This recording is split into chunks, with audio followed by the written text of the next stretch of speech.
Bonjour, salut tout le monde, j'espère que vous allez bien.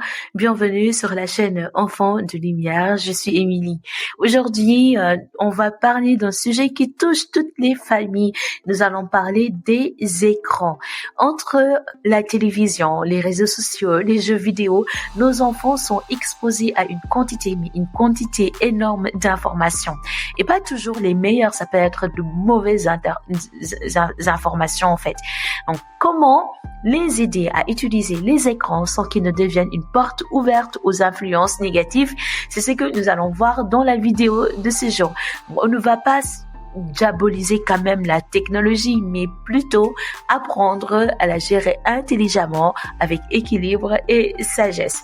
Si tu veux des conseils pratiques pour encadrer l'usage des écrans tout en préservant la foi et les valeurs chrétiennes de tes enfants, alors cette vidéo est faite pour toi. Et bien sûr, pense à t'abonner et à activer la cloche pour ne rien manquer.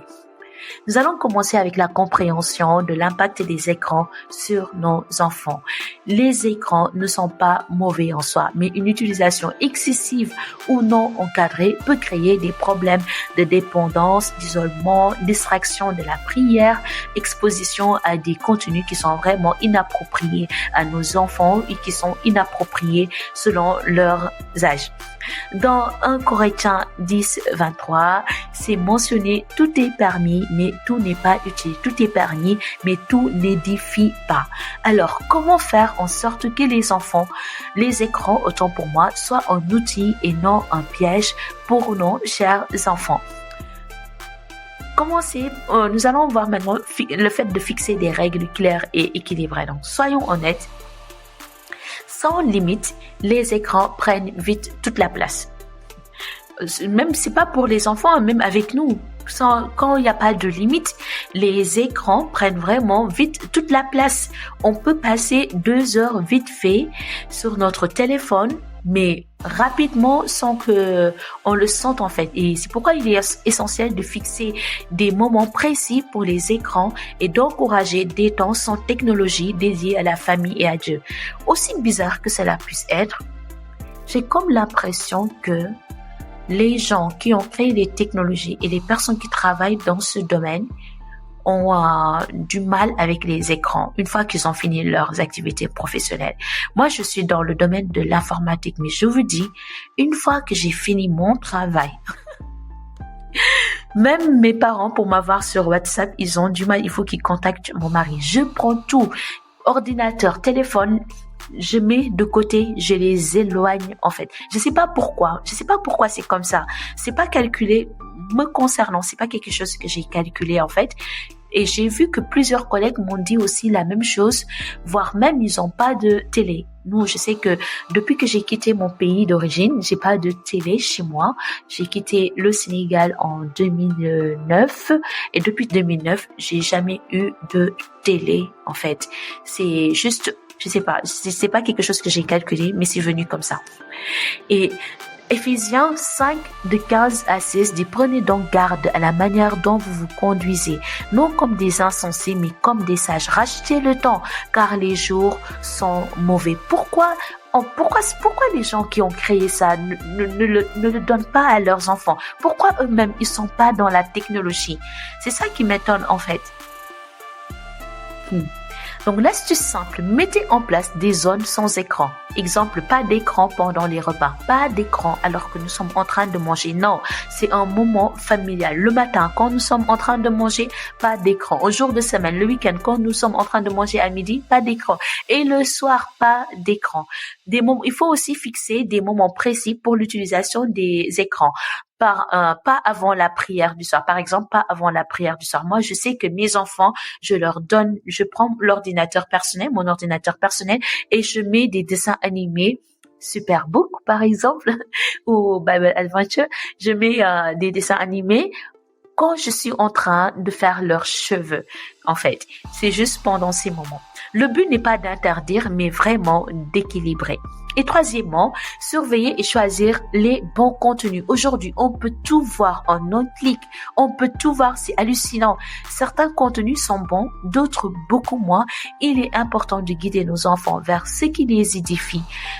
Dans Philippiens 4:8, tout ce qui est vrai, tout ce qui est vrai, honorable, juste, pur, aimable, digne d'approbation soit l'objet de vos pensées.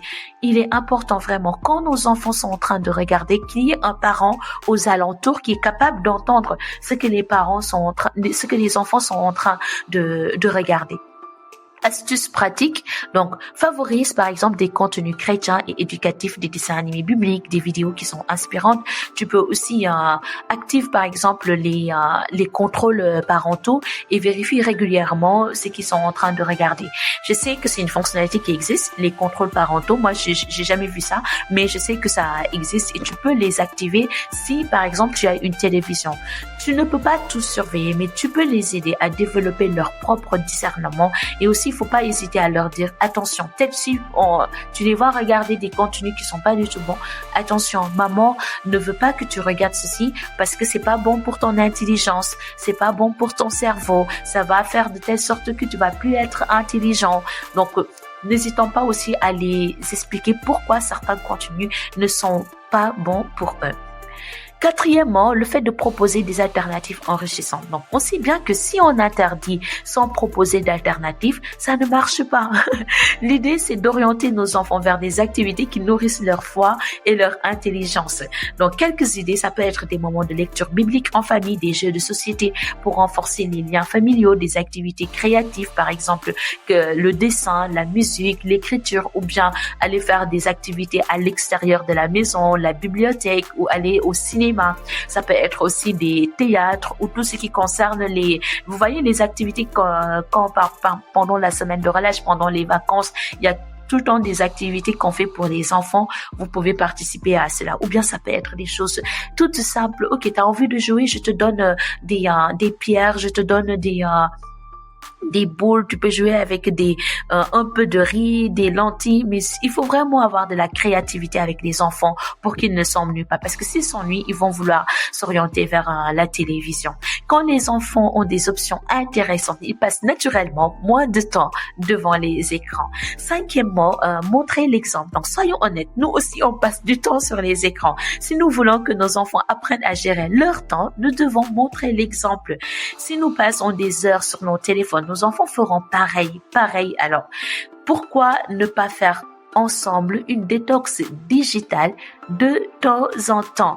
Un défi, on peut prendre un défi, une soirée par semaine sans écran en famille, au moment de prière, de partage ou juste en bon jeu de société. On peut faire ce défi en famille en fait, parce que plus ils nous voient sur nos écrans, nos téléphones, plus eux aussi ils vont vouloir être sur leurs écrans. 1 Pierre 5:3 dit non comme dominant sur ceux qui vous sont échus en partage, mais en étant les modèles du troupeau. Donc, pour nos enfants aussi, nous devons être des modèles. Donc, 6e point, veiller et prier pour nos enfants.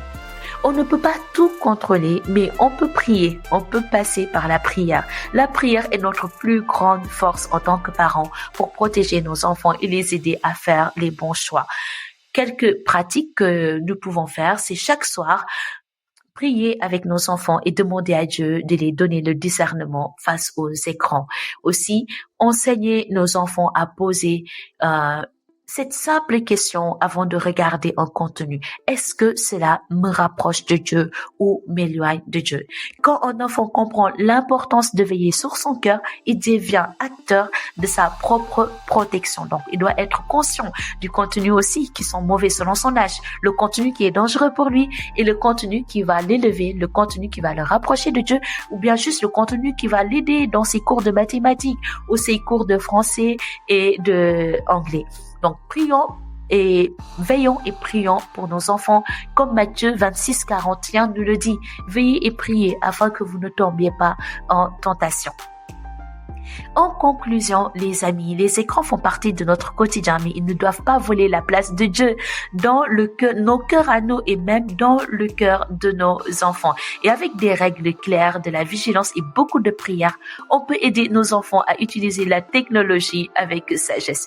Merci d'avoir regardé cette vidéo et à très bientôt sur la chaîne Enfants de Lumière.